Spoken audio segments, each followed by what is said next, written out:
Hi, my dear wonderful women. Welcome to this video. A warm welcome to this video.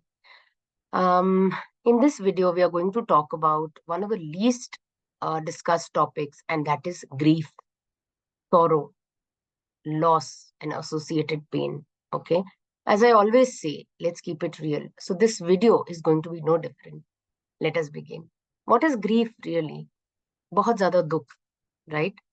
Grief is a response to a loss or mishap, an event that is most undesired. Okay, जो कि आप कभी सोच भी नहीं सकते थे ऐसा कुछ आपके साथ हुआ है. While many may think that grief is over after a certain time, that's not necessary. Okay, जरूरी नहीं है कि अगर मुझे कुछ बहुत मेरे साथ कुछ बहुत ही दुखी हुआ है, बहुत ही ऐसा कुछ हो गया है जिससे मैं अनबिलीवेबली सैड हूँ. मैं सोच भी नहीं सकती उतना मैं दुख महसूस कर रही हूँ. हर एक का ग्रीविंग पीरियड, हर एक का वो दुख फील करने का पीरियड बहुत डिफरेंट होता है. ओके, तो ये जरूरी है कि हम एक्सेप्ट करें कि ये बहुत this is one of the most intense of emotions. Okay, at the same time it is unique for every individual. So let's never compare कि किसी और के साथ ऐसा हुआ है, आपके पेरेंट्स शायद बोल रहे होंगे या आपके दोस्त बोल रहे होंगे कि हो गया यार, अब हो गया, खत्म करो. राइट, बट प्लीज अपने आप को टाइम दें, अपने आप के साथ पेशेंस रखें. Okay, in our case specially as single mothers, whether we understand it or not, but we have surely experienced grief. Okay, वो बहुत ज्यादा दुख जिस दिन आपकी शादी टूटी थी या जिस दिन आपने अपने पार्टनर को खोया था, चाहे डिवोर्स के थ्रू खोया हो, चाहे उनकी डेथ हो गई हो. राइट, आपको जो पेन फील हुआ वो जरूरी नहीं है बहुत लोग समझ पाए. Okay, some of us or many of us must have been happily separated or divorced also from our partner, especially if we were in an abusive or disrespectful marriage. But overall, being part of the Indian society, the feeling of a so-called failed marriage is most often a good enough reason to grieve for. Okay, इससे मेरे कहने का मतलब है कि भले हमने खुशी खुशी, हो सकता है हमने डिवोर्स लिया, हो सकता है हमने अप्लाई किया डिवोर्स के लिए या सेपरेट आउट होने के लिए, बिकॉज शायद हम में से काफी लेडीज अब्यूजिव रिलेशनशिप में थी या टॉक्सिक रिलेशनशिप में थी.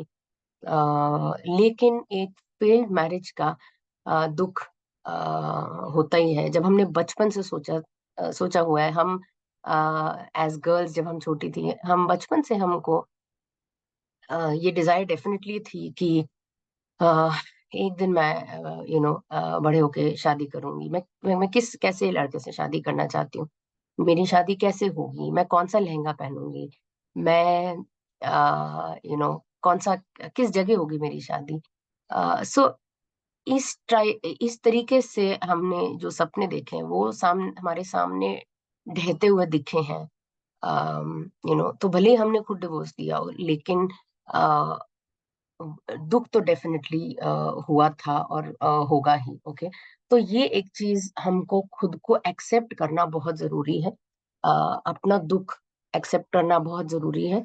और ये ग्रीविंग पीरियड बोलते हैं इसको, जिस टाइम पे आपको वो दुख फील करना, उस दुख के थ्रू गुजरना बहुत जरूरी है. अगर हम नहीं करेंगे तो ये आगे के लिए हमें जिंदगी में हो सकता है आगे ना बढ़ने दें.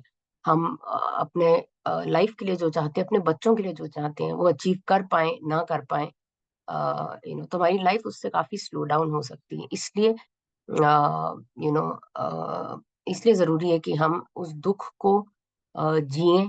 Okay, we need to live that grief, we need to grieve. Okay, many of us think कि grieving is about crying about a loss all the time, के पूरा टाइम अगर कोई रोते हुए दिखे या हमें खुद रोना आए, तो शायद वो ही ग्रीफ है कि कोई रोए तो ही दुखी है. हर एक का दुख जाहिर करने का तरीका अलग हो सकता है. Everybody's way of grieving can be very very different. I may keep silent, I may not want to meet my friends, I may just sit silently with my friend. Okay, and if you have supportive friends, that person, your supportive friend probably needs to be quiet. That person need not give any advice to you, right? आप इस चीज से गुजर चुके होंगे और आपको लगता होगा बहुत बार कि मुझे कोई ज्ञान मत दो, राइट? मेरे साथ में बैठे रहो, बस उतना ही बहुत है, यू नो। या कोई सुबह शुरू के दिनों में आपको ऐसा हुआ होगा शायद, या आज की डेट में अगर आप उस दुख से गुजर रहे हैं, तो अपने आप को टाइम दीजिए प्लीज। जरूरी नहीं है कि सिर्फ रोने से आपका जो दुख है वो सिर्फ रोने से निकले। हो सकता है आप शांत बैठना चाहते हैं, हो सकता है आप सोना चाहते हैं सिर्फ। ओके, तो अपने आप को अलाउ कीजिए please. Well, as I said कि that's not really the case कि सिर्फ रोना ही एक तरीका है अपना दुख एक्सप्रेस करने का। As Megan Devine, who is the founder of refuge in grief. Okay, she's the founder of Refuge in Grief. She explains it.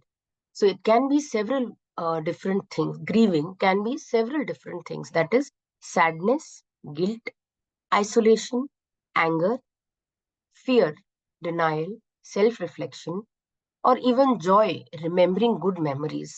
Okay, as funny as it sounds, लेकिन कई बार आप जो सुंदर पल थे which you have spent with your spouse, okay, वो याद करके भी आप कोई भी इंसान दुख मना सकता है, right? So don't be surprised when you find yourself going through any of these. हर एक का अपना यूनिक तरीका होता है, एंड प्लीज अपने आप को ये मौका दीजिए। हमारा response as part of this grieving process में not be limited to these. Okay, it can be, हमारा रिस्पॉन्स बिहेवियरल हो सकता है, इमोशनल हो सकता है, फिजिकल भी हो सकता है, स्पिरिचुअल भी हो सकता है। ओके, तो अपने आप को वो रिस्पॉन्स देने की फ्रीडम दीजिए। Okay, it is a very very, grieving is a very very important process. तो अगर आप ऑलरेडी नॉर्मल तरीके से जैसे आप पहले अपनी लाइफ जी रहे थे वैसे ही अगर जी रहे हैं तो बहुत अच्छी बात है। लेकिन अगर आपका दुख अभी तक है, आपके किसी दिल के कोने में छुपा हुआ है, तो प्लीज उस दुख को महसूस कीजिए, उस दुख को जीने दीजिए। ओके, यस, तो ये मैं कन्वे करना चाहती थी। This is a very very important part of your life as a single mother. अगर आप ने रिसेंटली डिवोर्स, सेपरेशन या फिर death of your spouse face किया है,